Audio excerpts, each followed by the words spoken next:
The moment shocked everyone watching. The cameras were live. The lights were bright. The audience was silent.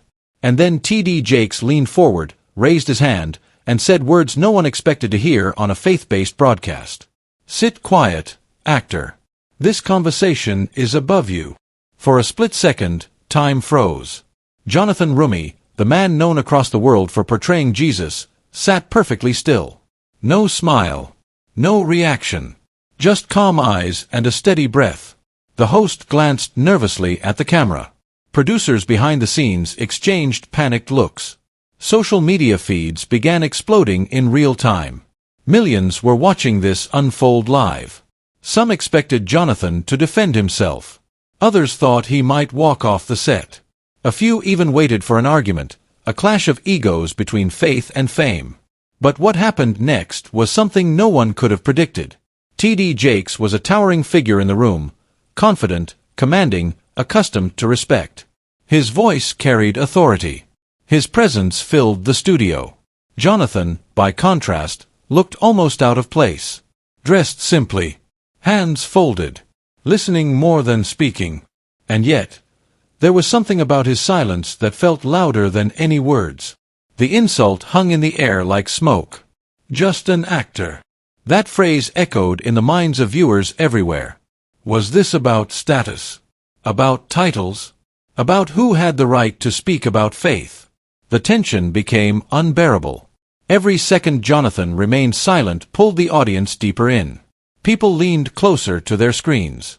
Comments flooded in by the thousands.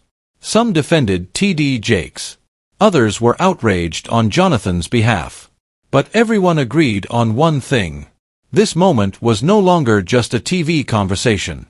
It had become a test of character. Jonathan slowly looked up. Not with anger. Not with pride. But with a calm that felt almost unsettling. The kind of calm you only see in people who are completely sure of who they are. No shouting. No interruption. No need to prove anything. Just one quiet pause. That would soon turn into a response powerful enough to silence a room and move millions. Because sometimes, the strongest reply isn't loud. Sometimes, it's grace. And what Jonathan Roumie said next didn't just change the conversation. It changed how millions understood respect, faith, and true strength. To understand why that moment felt so heavy, you have to understand the room. This wasn't a casual interview. This wasn't a podcast clip or a backstage conversation. This was a live, nationally broadcast faith program, known for serious discussions about theology, leadership, and spiritual authority. A place where words carried weight, and silence carried even more. At the center of the studio sat T.D. Jakes. For decades, he had been a commanding voice in faith communities around the world. A preacher, a leader, a man whose sermons filled arenas and whose books lined shelves across continents. He sat upright, confident, comfortable, the posture of someone used to being listened to without question.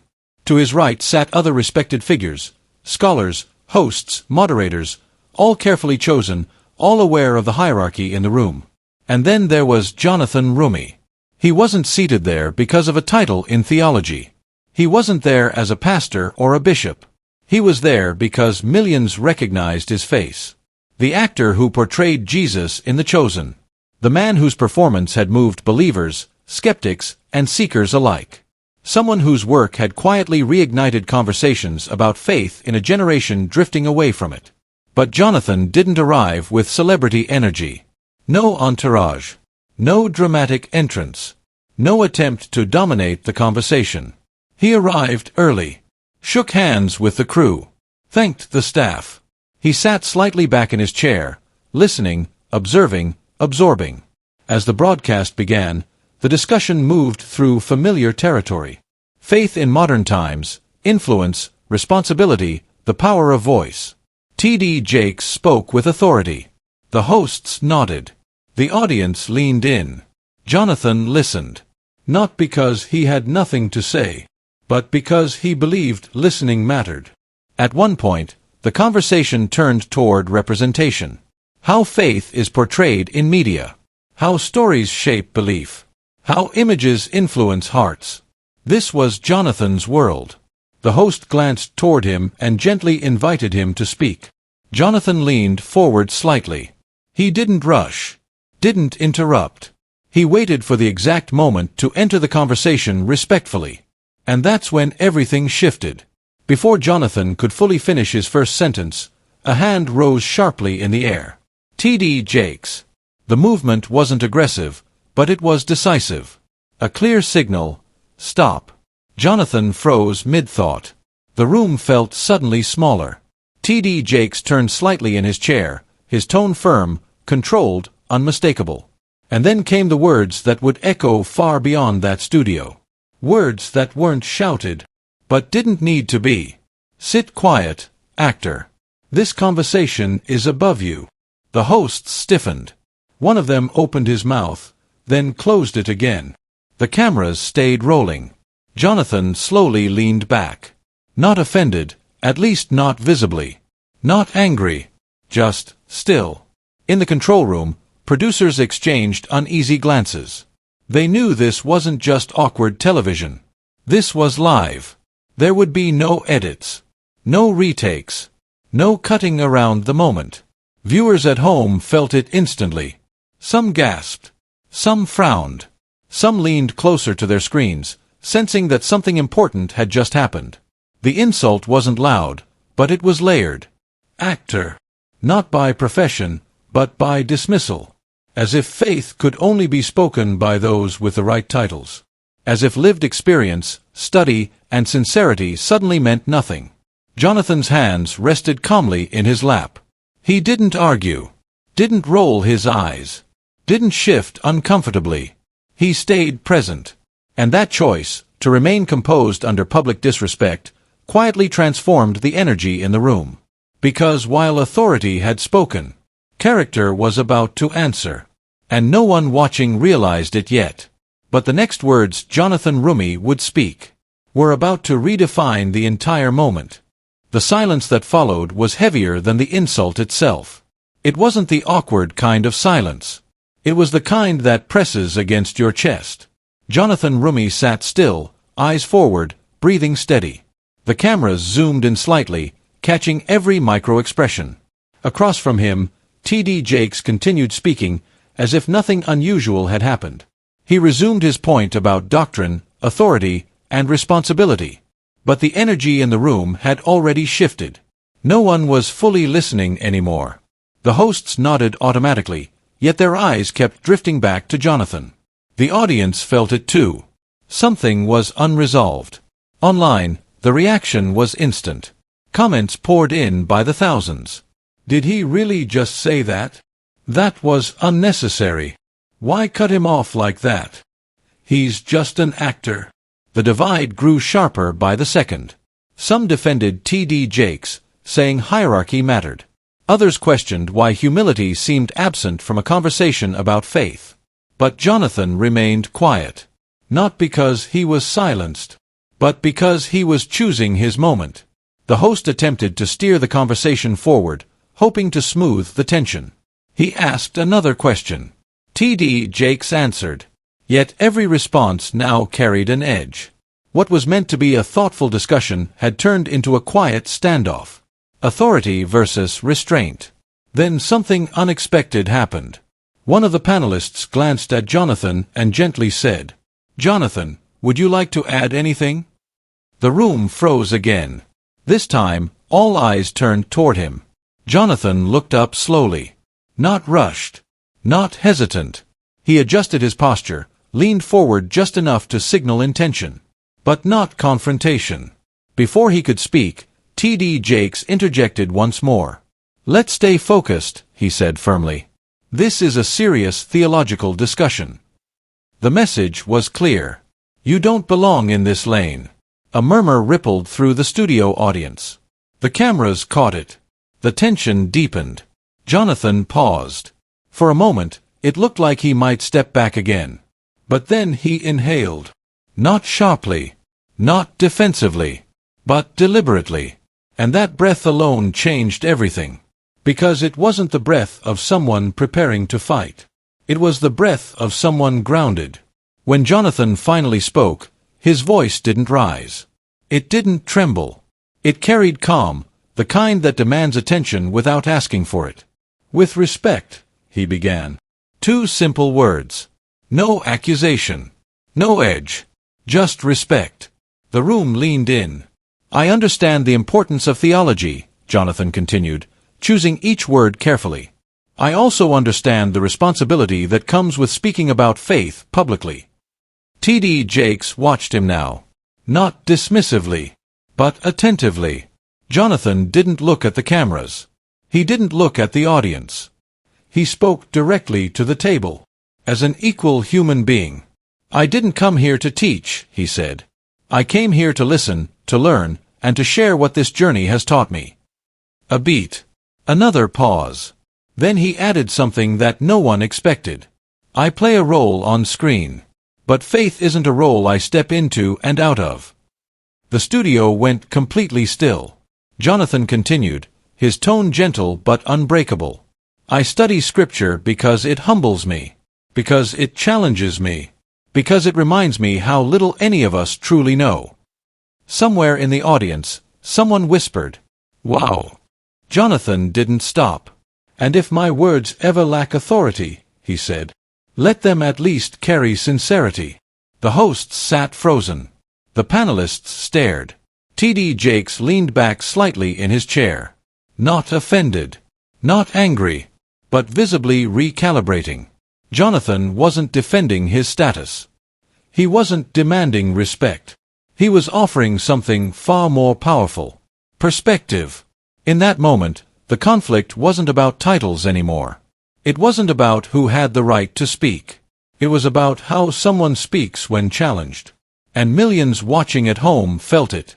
This wasn't a clash of voices. It was a clash of approaches. One rooted in authority. The other rooted in humility. And for the first time since the broadcast began, no one knew what would happen next. The atmosphere in the studio had changed. Not suddenly. Not dramatically. But deeply. It was the kind of shift you feel before you understand it. Jonathan Roumie's words didn't echo, they settled. They didn't challenge authority, they questioned posture. For a few long seconds, no one spoke. The host glanced at the control room, unsure whether to step in or let the moment breathe. The red live light blinked steadily, reminding everyone there was no escape from what had just been said.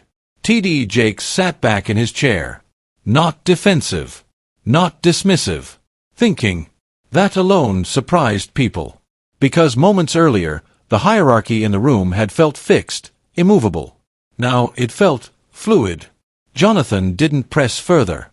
He didn't add another sentence. Didn't explain himself. He simply stopped talking. And in doing so, he placed the weight of the moment back into the room.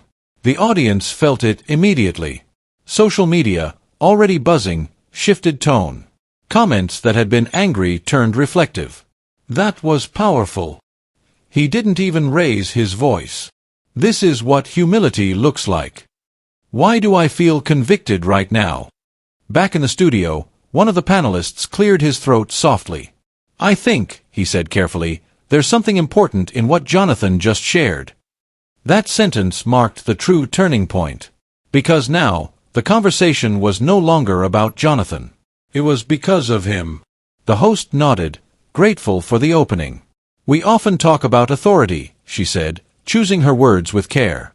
But faith has always been carried by people, not titles. Jonathan listened. He didn't smile. Didn't nod in agreement. He stayed present. T.D. Jakes shifted forward slightly, resting his hands together. For the first time since the broadcast began, his voice softened. Faith is serious, he said. And it deserves depth. No one disagreed. But then he paused. And in that pause, something unexpected happened. He added, depth doesn't always come from where we expect it. The studio reacted, not with applause, but with a collective exhale. That single sentence changed the temperature of the room. Jonathan looked up, briefly, meeting T.D. Jakes' eyes. There was no triumph in his expression. Only acknowledgement. Respect had quietly replaced resistance. The host seized the moment. Jonathan, she said, How has portraying faith on screen changed how you live it off screen? This time, no one interrupted.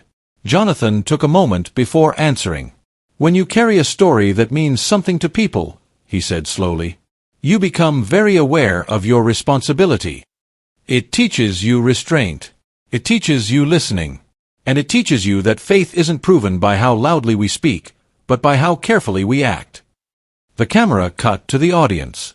Some nodded. Some wiped their eyes. Backstage, producers stopped whispering. They knew this was no longer a crisis moment. This was a defining moment. TD Jakes leaned back again, but this time with a different posture. Not authority asserting itself, but leadership reflecting. The discussion resumed, but it wasn't the same discussion anymore. The sharp edges were gone. The urgency to dominate had faded. In its place was something rarer on live television. Mutual consideration. Jonathan didn't speak often after that. He didn't need to. His earlier words had done their work. Every time the conversation drifted toward hierarchy or status, viewers felt the contrast. Not because Jonathan reminded them, but because his silence did. And then, near the end of the segment, something subtle but powerful occurred. TD Jakes turned slightly toward Jonathan and said, "I appreciate your perspective." No apology. No grand gesture. Just acknowledgement. For millions watching, that was enough. Because it wasn't about who won. It was about what changed. And what changed wasn't just the conversation in that studio. It was the realization that strength doesn't always confront. Sometimes, it invites reflection. As the cameras prepared to cut to commercial, the host smiled softly. "This," she said, "is why conversations like this matter." Jonathan Roumie folded his hands once more. Calm. Grounded. Unmoved by ego. And viewers everywhere understood something important. The turning point didn't come from power. It came from grace. The broadcast ended quietly. No dramatic music. No raised voices. No final confrontation. Just a slow fade to commercial. But what happened after the cameras stopped rolling was anything but quiet. Within minutes, short clips of the exchange flooded social media. Not the insult, but the response. Jonathan Roumie's calm voice. His measured words. His refusal to turn disrespect into conflict. The internet noticed. At first, the reactions were scattered, raw, emotional, immediate. "Did you see how he handled that? That was pure grace. He didn't clap back, he elevated the room." Then the momentum exploded. Clips crossed platforms. TikTok, Instagram, YouTube Shorts, X. Each repost added captions like, "This is how you respond to disrespect. Strength doesn't shout. Watch till the end, worth it." Within hours, the video reached millions. Faith leaders weighed in. Actors shared it. Teachers reposted it for their students. The moment had escaped the studio. It had become a lesson. Meanwhile, inside the building, the energy was still settling. Crew members spoke in hushed tones, replaying the exchange in their heads. Some admitted they hadn't known how uncomfortable the moment felt, until Jonathan spoke. A producer quietly said, "That could have gone very differently." And everyone knew it. Jonathan didn't rush to social media. He didn't post explanations. He didn't defend himself. He went home. Later that evening, as notifications piled up on his phone, he finally posted one short message. "Grateful for conversations that remind us to listen more than we speak." Nothing else. No name. No reference. No defense. That post alone was shared tens of thousands of times. Because it matched the moment perfectly. Across the country, and far beyond it, viewers began having conversations of their own. About authority. About humility. About who gets to speak, and who decides. In churches, small groups discussed it. In classrooms, teachers played the clip. In homes, families debated it over dinner. Not because it was scandalous, but because it was revealing. Meanwhile, commentators attempted to frame it as conflict. Some tried to turn it into sides. Others searched for apologies that never came. But the truth was simpler, and harder to package. No one had been attacked. No one had been defeated. What happened was something rarer than drama. It was growth, in real time. Days later, during another appearance, T.D. Jakes was asked about the moment. The question was careful, respectful. He paused before answering. Then he said, "Sometimes, conversations teach you something about yourself." That sentence alone shifted the narrative again. Not denial. Not justification. Reflection. Jonathan watched the clip privately. He didn't smile. He didn't feel victorious. Because for him, the moment had never been about winning. It had been about staying true. Staying grounded. Staying respectful, even when respect wasn't initially offered. As the days passed, the viral wave didn't slow. People began stitching the clip with their own stories. Times they'd been dismissed, talked down to, silenced, and how they wished they'd responded with the same calm strength. The comment sections filled with one repeated word. Grace. Not weakness. Not submission. Grace. And in that repetition, something became clear. The moment had struck a nerve because it touched a universal experience. Being underestimated. And choosing who you become in that moment. Jonathan never addressed the insult directly. He didn't need to.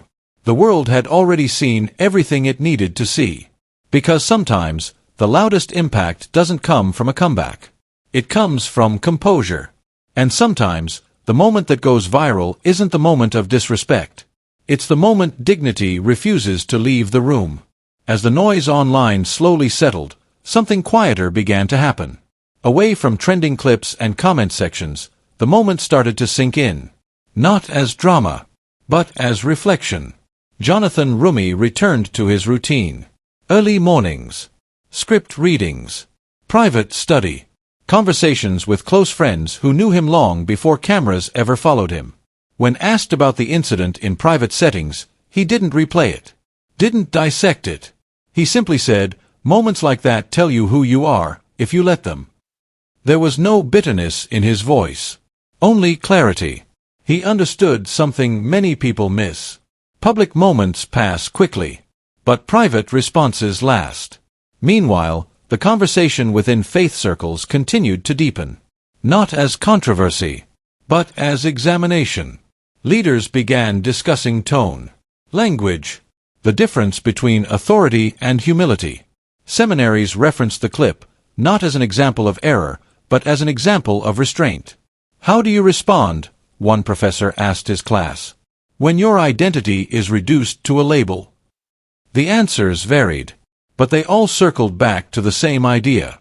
You don't always get to control the moment. You always get to control yourself. Jonathan's response became a quiet standard. Not because it was perfect, but because it was intentional. He didn't retreat from conversations about faith. He didn't overstep them either. In later interviews, when asked about his role and his beliefs, he framed them carefully.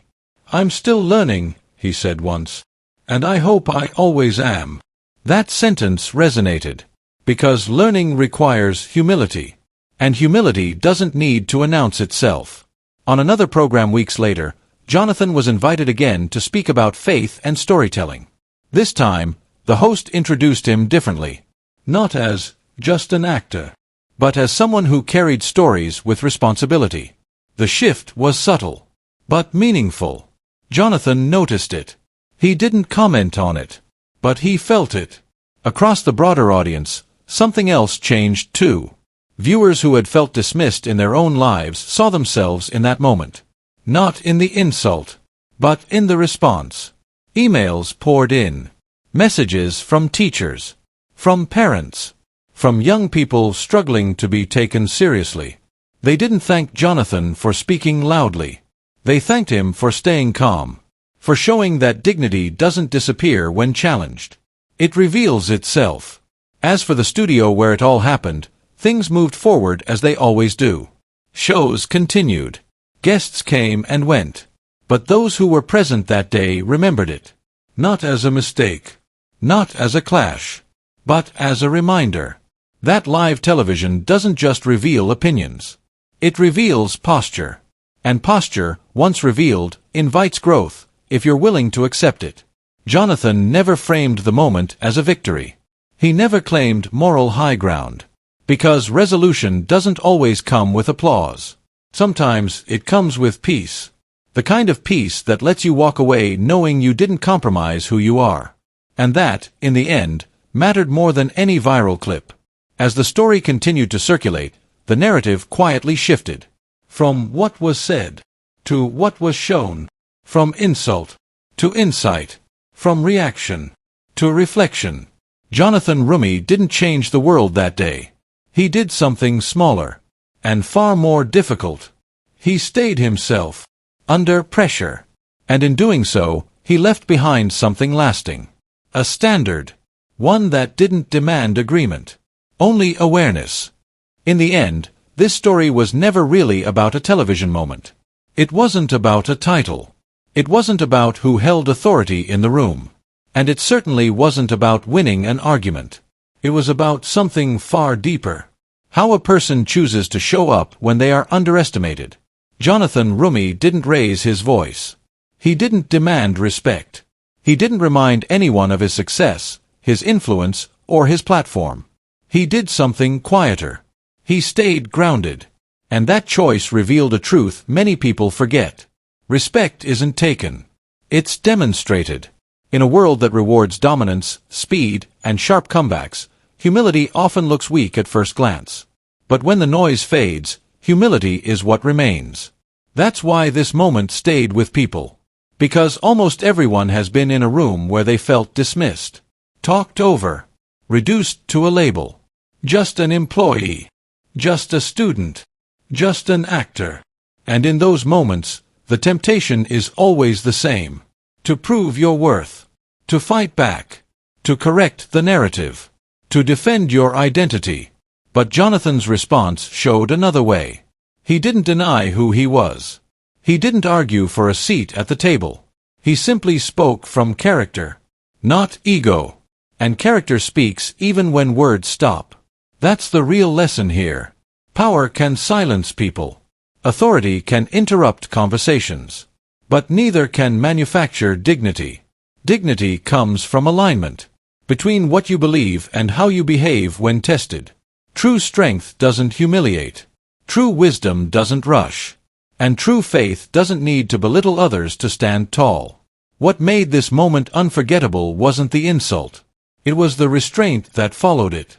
Because restraint requires confidence. Not the loud kind. The settled kind.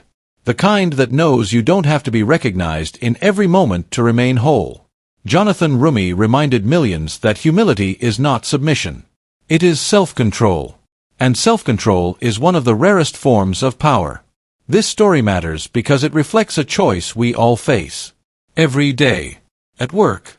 In families. In conversations where emotions rise and respect feels conditional. Do we react? Or do we respond? Do we protect our pride? Or our principles? Do we speak to be heard? Or to be understood? The world will always reward volume. But history remembers composure. And long after the broadcast ended, long after the clip stopped trending, one truth remained clear. The most powerful voice in the room was the one that didn't need to dominate it. So the next time you're dismissed, underestimated, or spoken down to, remember this moment. Not to stay silent, but to stay anchored.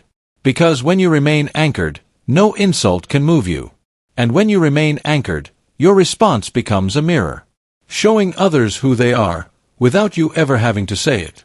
That is strength. That is respect. And that is the kind of influence that lasts. Backhand index pointing down, type respect if you believe humility is real power. Round pushpin and tell us, where are you watching from? Because stories like this remind us of something important. The world doesn't need louder voices. It needs steadier ones.